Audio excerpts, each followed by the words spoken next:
வணக்கம். இது தமிழம் மலையொலி. நான் உங்கள் செந்தில்நாதன். இன்று நாம் பேச இருக்கின்ற தலைப்பு திரு காளியம்மாள் அவர்களை சூழ்ந்து நின்று பேசிக்கொண்டிருக்கின்ற கம்யூனிஸ்ட் தோழர்கள். காளியம்மாவுக்கு என்ன தெரியும், கம்யூனிஸ்டினுடைய வரலாறு குறித்து காளியம்மாவுக்கு என்ன தெரியும் என்று பேசுகின்ற கம்யூனிஸ்டுகளுடைய தோழர்கள் எதற்காக இவ்வளவு கொதிநிலையில் இருக்கிறாங்க? அவர்கள் இவ்வாறு கொதிநிலையில் இருக்கிறதுக்கு காளியம்மாள் என்ன பேசினாங்க? காளியம்மாள் பேசினது இது முதல் முறை, அதாவது காளியம்மாள் மட்டும்தான் இந்த கருத்தை பேசியிருக்கிறாங்களா? காளியம்மா என்ன பேசுனாங்க? முதல்ல காளியம்மா மட்டும்தான் இந்த கருத்தை பேசியிருக்கிறாங்களா? அப்போ மற்றவர்கள் பேசிய பொழுதெல்லாம் பொங்காத கம்யூனிஸ்டுகள் காளியம்மாள் பேசும்பொழுது மட்டும் ஏன் பொங்குறாங்க? இது குறித்து தான் இந்த காணொளி பதிவு. அப்படி என்ன கம்யூனிஸ்ட் தோழர்களை காளியம்மா எளிவாக பேசிவிட்டார் அப்படிங்கிற ஒரு கேள்வி. இது குறித்து தான் இந்த பதிவு. குறிப்பாக பார்த்தீங்கன்னா, நாம் தமிழர் கட்சியினுடைய மகளிர் பாசறை ஒருங்கிணைப்பாளர் திரு காளியம்மாள் அவர்களை சூழ்ந்து திராவிட முன்னேற்றக் கழகம் கடந்த ஒரு மாதம் 2 மாதமாக நிறைய வேலைகளை செய்தது.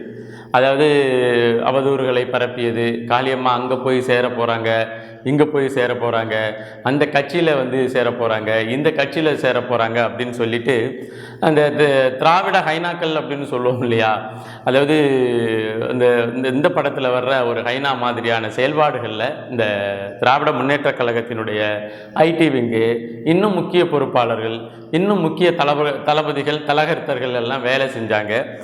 அதெல்லாம் ஒரு வகையில் பொய்த்து போச்சு. ஏன்னா அந்த நாம் தமிழர் கட்சியில் இருந்த தளபதிகளை வெளியில் எடுத்துகிட்டு போய் தன்னுடைய கட்சிகளினுடைய வசமாக்கிக்கிறதோ அல்லது புரிதலற்று தொடர்கின்றவர்களை தொடர்ந்து கொண்டு போய் எதையாச்சும் சொல்லி நாம் தமிழர் கட்சிக்கும் அவங்களுக்கும் ஒரு பிணக்கை உருவாக்கி அந்த பிணக்கிலிருந்து தனக்கு சாதகமான ஒரு சூழலை உருவாக்கி கொள்ளுகின்ற அந்த போக்கு கல்யாண சுந்தரம், ராஜீவ்காந்தி இது மாதிரியான ஆட்களோடையே முடிஞ்சு போச்சு அப்படிங்கிற ஒரு நிலைமை தான் இருந்துச்சு.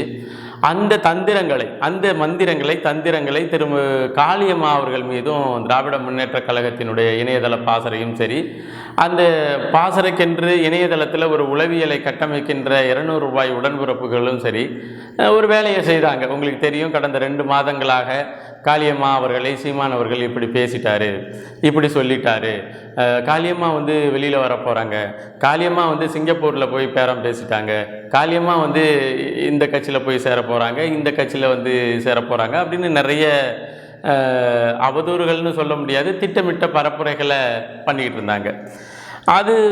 அதெல்லாம் தவறு என்று காளியம்மாள் அவர்கள், அவங்களுக்கு ஒரு அரசியல் புரிதல்னு ஒன்று இருக்கு இல்லையா? இவங்க யார், இவங்க எதற்காக இந்த வேலையை பார்க்குறாங்க, இந்த வடிவேல் படத்தில் கிட்னி திருட கூப்பிட்ற அந்த கதையாக இவர்களுடைய, அதாவது காளியம்மாள் மீது திடீரென்று கரிசனம் அந்த காட்சிகளை எல்லாம் காளியம்மா அவர்கள் புரிந்து கொண்டார்கள். இதையெல்லாம் தாண்டி காளியம்மாளுக்கென்று இந்த நாம் தமிழர் கட்சியில் ஒரு அரசியல் புரிதல் இருக்கு இல்லையா? அந்த அரசியல் புரிதலின் அடிப்படையில் அவங்க இதையெல்லாம் ரொம்ப மௌனமாக பார்த்துட்டு கடந்த 2-3 கூட்டங்கள், அண்ணனுடன சந்திப்பு, அதுக்கப்புறம் கலந்தாய்வு, அதுக்கப்புறம் பொதுக்கூட்டங்கள், இதிலெல்லாம் பேசி முடித்த பிறகு விரிவான ஒரு நேர்காணலையும் கொடுத்துட்டு, இது எங்களுக்குள்ளே இருக்கிற ஒரு அண்ணன் தம்பி பிரச்சனை, இதெல்லாம் நீங்கள் பெருசாக நீங்கள் பேச வேண்டியதில்லை, அண்ணன் தங்கச்சி பிரச்சனையில் பேசுவோம், நாளைக்கு ஒரு அமைப்பு ரீதியான ஒரு சின்ன முரண்பாடுகளை கலைந்து அமைப்பை கட்டமைக்கின்ற வேலைக்கு நாங்கள் போயிடுவோம் அப்படின்னு ரொம்ப தெளிவாக பதில் சொல்லி, அடுத்த கட்ட நிகழ்வுக்கு அவருக்கென்று ஒரு தொகுதியை ஒதுக்கி அந்த தொகுதியில் நின்று வேலையை பாருமான்னு அண்ணன் சொன்ன பிறகு அந்த தொகுதிக்கால இறங்கி அவங்க வேலையை பார்க்க ஆரம்பிச்சிட்டாங்க. இப்போ அந்த தொகுதியில் இறங்கி வேலை பார்க்க ஆரம்பித்த உடனேயே சரி, நம்மளுக்கு கிடைக்காத அந்த ஒரு பொருள், நமக்கு கிடைக்காத அந்த ஒரு பொருள் வீணாக போனாலும் பரவாயில்ல அப்படிங்கிற ஒரு குரூர புத்தியில் தான் திராவிட முன்னேற்ற கழகத்தினுடைய அடுத்த 2ஆம் கட்ட, ஃபஸ்ட்டு ஸ்பியர்னு சொல்லுவோம் இல்லையா, முதற் கட்டம் அந்த கட்சிக்குள்ளேயே இருக்கும், 2ஆம் கட்டம் அந்த கட்சியை தாண்டிய கூட்டணி கட்சிகளுக்குள்ளே இருக்கும். அப்போ அந்த 2ஆம் கட்ட திராவிட அடிமைகளை வைத்து பேசப்படுவதற்கு அல்லது பேசுவதற்கு அல்லது விமர்சனம் செய்வதற்கான வேலைகளை செய்து கொண்டிருக்கிறாங்க.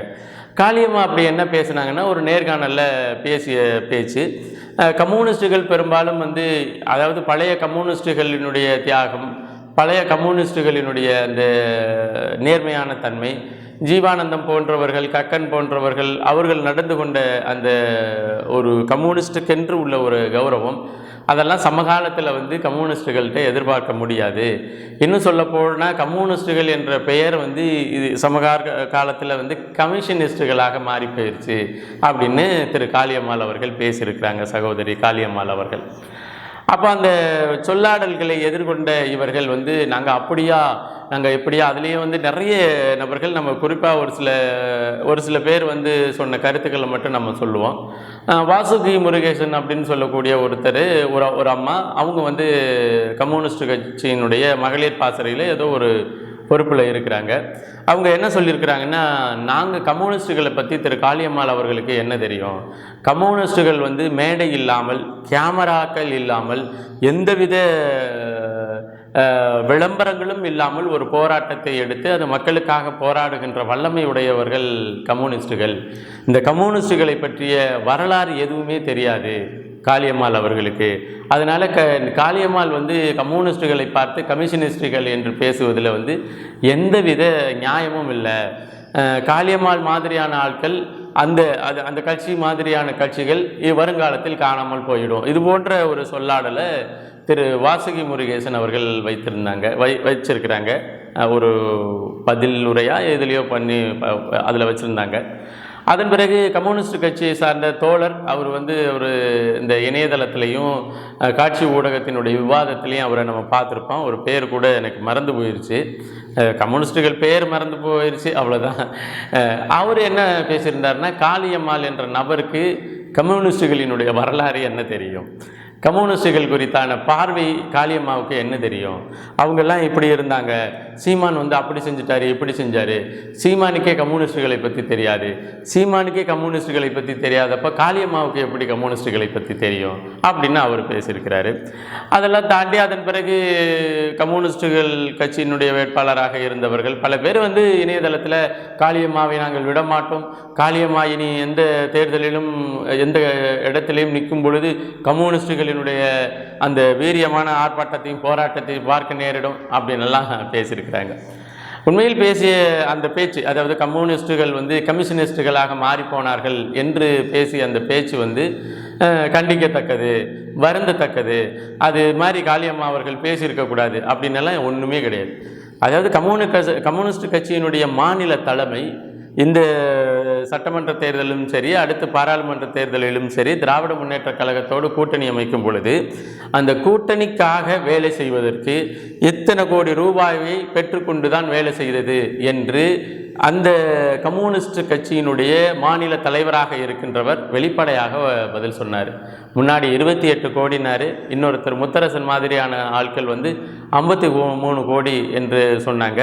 அப்படி அவர் இருந்தப்போ, அப்படி இருக்கும் பொழுது 33 கோடி 58 கோடி இந்த கோடிகள் இருக்கு இல்லையா, இந்த கோடிகள்லாம் எதனால் பெறப்பட்டது அப்படிங்கிற ஒரு கேள்வி என்ன, மக்களிடம் போய் தேர்தலை சந்திக்கிறதுக்கு, தேர்தலில் வந்து கூட்டணி கட்சி சார்பாக வேலையை செய்வதற்கு, இதற்காக வழங்கப்பட்டது. சரி, இதற்கு பெயர் என்ன, இதற்கு பெயர் என்ன? அதாவது கம்யூனிஸ்ட் கட்சிகள் வந்து கம்யூனிஸ்ட் கட்சின்னு சொல்கிறத வந்து ரொம்ப மூர்க்கமாக வந்து பேசுகிற, அல்லது இது தவறாக பேசிவிட்டார், எங்களுடைய எண்ணத்திற்கு எங்களுடைய செயல்பாட்டிற்கு களங்கத்தை விளைவிக்கிறார் காளியம்மாள் என்றெல்லாம் பேசுகிற இவங்க இந்த தேர்தல், ஒவ்வொரு சட்டமன்ற தேர்தலும் சரி, பாராளுமன்ற தேர்தலும் சரி, தான் நிற்கிற தொகுதிகளை தாண்டி கம்யூனிஸ்ட் கட்சிகள் கூட்டணி கட்சிகளுக்காக வேலை செய்வதற்கு இத்தனை கோடிகளை வாங்குவதனுடைய நோக்கம் என்ன? மக்கள் பணத்தில் 1 ரூபா 2 ரூபா என்ன உண்டியல் ஏந்தி அந்த உண்டியலின் மூலமாக கட்சியை நடத்தி, அந்த கட்சியின் மூலமாக மக்களினுடைய அடிப்படை ஆதாரங்களுக்காக போராடுகின்ற கம்யூனிஸ்ட் என்கின்ற பெயரில் இருந்த இந்த கட்சி ஒரு காலத்தில் இன்னைக்கு வந்து தேர்தலில் நிற்கிறது கூட தலைமை ஏற்கின்ற கூட்டணி கட்சிகிட்ட பல கோடி ரூபாயை வாங்கிக்கிட்டு தான் இது தேர்தலை சந்திக்கிறது அப்படின்னு சொன்னால் இதற்கு பெயர் என்ன அப்படிங்கிறது ஒரு கேள்வி இருக்குது. இதுக்கெல்லாம் அவங்க விளக்கம் சொல்லணும். கூடுதலாக பார்த்திங்கன்னா, திராவிட முன்னேற்ற கழகத்தினுடைய மணல் கடத்தலை, அந்த கடத்தலை எல்லாம் தட்டி கேட்ட நம்ம மதுரையை சேர்ந்த லீலாவதி அப்படிங்கிற ஒரு கம்யூனிஸ்ட் கட்சி தோழர், அவருடைய வீட்டு வாசப்படியிலேயே துள்ள துடிக்க வெட்டி கொல்லப்பட்ட சம்பவங்கள் தெரியும்.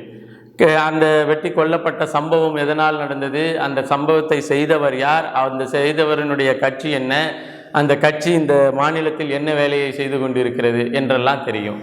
இப்போ அப்படிப்பட்ட வேலையை செய்த அதே கட்சியோடு அந்த தன்னுடைய கட்சியினுடைய முன்னணி தோழராக இருக்கின்ற பெண் தோழரை வெட்டி கொலை செய்த அதே கட்சியோடு கூட்டணி உடன்படிக்கையோடு இந்த கட்சி நகர்ந்து கொண்டு இருக்கின்றது.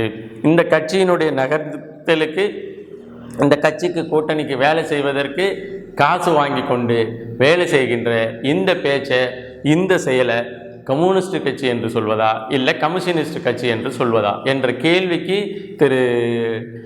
கம்யூனிஸ்ட் கட்சி தோழர்கள் பதில் சொல்லணும்.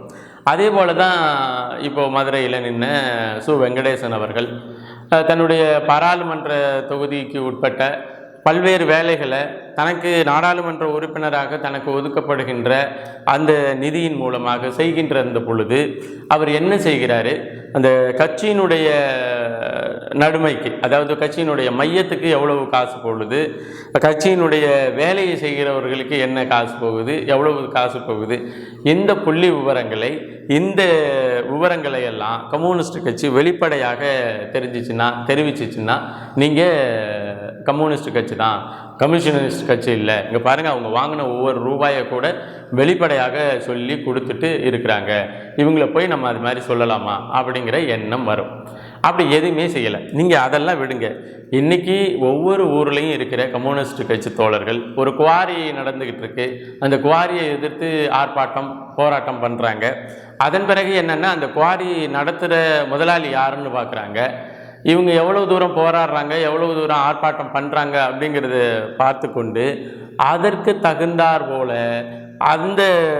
அந்த குவாரியை நடத்துகின்ற முதலாளியிடம் கமிஷனை வாங்கிட்டு அடுத்து எதை எதிர்த்து இவர்கள் போராட்டம் நடத்தினார்களோ, எதை எதிர்த்து இவர்கள் ஆர்ப்பாட்டம் நடத்தினார்களோ அதை எடுத்துகிட்டு போகிற வழியெல்லாம் இவங்க அமைதி காத்து செங்கொடி வைத்து அதாவது செங்கொடியில் வணக்கம் வச்சு இந்த மணல் மாஃபியாக்களை அனுப்பி விட்டுக்கிட்டு இருக்கிறாங்க. இதெல்லாம் எப்படி நடக்குது? ஒரு போராட்டத்தை முன்னெடுக்கிற கம்யூனிஸ்ட் கட்சி தோழர்கள் அந்த போராட்டம் ஒரு முடிவு நிலையை எட்டாமல் அந்த போராட்டம் தொடர்ந்து இயங்கும் பொழுது இவர்கள் என்ன செய்து கொண்டிருக்கிறார்கள் என்றெல்லாம் நம்ம விழா வாரியா, ஊர் வாரியா, ஒன்றியம் வாரியா, மாவட்டம் வாரியா நம்ம கணக்கெடுத்துட்டோம்னா கம்யூனிஸ்ட் கட்சி காளியம்மா கூட அந்த வீரியத்தை குறைச்சி சொன்னாங்க. உண்மையிலேயே கம்யூனிஸ்ட் கட்சி என்கின்ற கட்சி பட்டி தொட்டி எங்கும் கமிஷன் வாங்குகிற ஒரு கட்சி என்பது ரொம்ப தெளிவாக தெரியும். வேறு எந்த இதுங்கள்லாம் தெரியாது. நீங்கள் பாருங்களேன், இதே கம்யூனிஸ்ட் கட்சி தேர்தலற்ற காலங்களில் கம்யூனிஸ்ட் கட்சியாகவே இருக்கும். அதே தேர்தல் நேரத்தில் பார்த்திங்கன்னா உடன்பிறப்புகளை தாண்டிய ஒரு கூடுதல் உடன்பிறப்புகளாக இவர்கள் களத்தில் இறங்கி வேலை செய்வாங்க. காரணம் என்னவென்றால் கம்யூனிஸ்ட் கட்சி கூட்டணியில் இருக்குது, கூட்டணியிலேருந்து கமிஷன் வாங்கியாச்சு, கமிஷன்லேருந்து காசு வாங்கியாச்சு, ஒவ்வொரு ஒன்றியம் மாதிரியாக பிரிக்கப்பட்டு கொடுக்கப்பட்டாச்சு.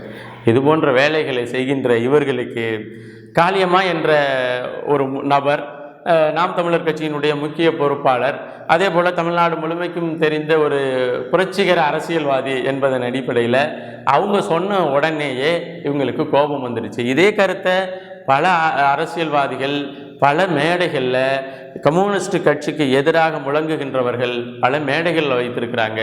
கம்யூனிஸ்ட் கட்சி, அதாவது நான் சொல்கிறது தமிழ்நாட்டில் இருக்கின்ற கம்யூனிஸ்ட் கட்சி கம்யூனிஸ்ட் கட்சியாக செயல்படுகிறது என்று பல மேடைகளில் வைத்திருக்கிறார்கள். அப்பொழுதெல்லாம் கோபப்படாத இந்த செங்கொடை தோழர்களுக்கு, இந்த தோழர்கள் எல்லாருக்கும் திடீரென்று கோபம் வருவதற்கு காரணம் என்ன? ஒரு காந்திரமான பொழுதில் ஒரு முக்கியமான அரசியல்வாதி சொல்லிவிட்டாரே என்பதை தாண்டி வேறு எந்த காரணமும் இல்லை. வேறு எந்த காரணமாக இருந்தாலும் இந்த புள்ளி விவரங்களின் அடிப்படையில் நாங்கள் இப்படி இருந்திருக்கிறோம், எங்களை இப்படி குறை சொல்லலாமா என்கின்ற கேள்வியை அவர்கள் முன்வைத்து அல்லது ஒரு விளக்கமான பதிலை முன்வைத்து அவர்கள் பேசுவார்கள்.